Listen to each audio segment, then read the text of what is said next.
On Windows 11, even though the system can detect and install most drivers automatically, sometimes you may still have to complete this process manually for missing drivers. Hello guys, and welcome back to my YouTube channel Shaem Tech BD. Today I will discuss how to find and install missing driver on Windows 11. I have a request, if you are new to channel, please subscribe and stay with us. Open settings on Windows 11. Click on Windows Update. Click the Advanced option tab. Under the Optional Update section, click the Optional Update Settings. Click the Driver Update Settings. Select the device driver your device is missing. Click the Download and Install button. Once you complete the step, the missing driver will install on Windows 11.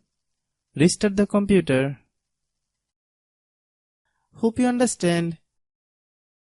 I have a request, if you are new to channel, please subscribe and stay with us.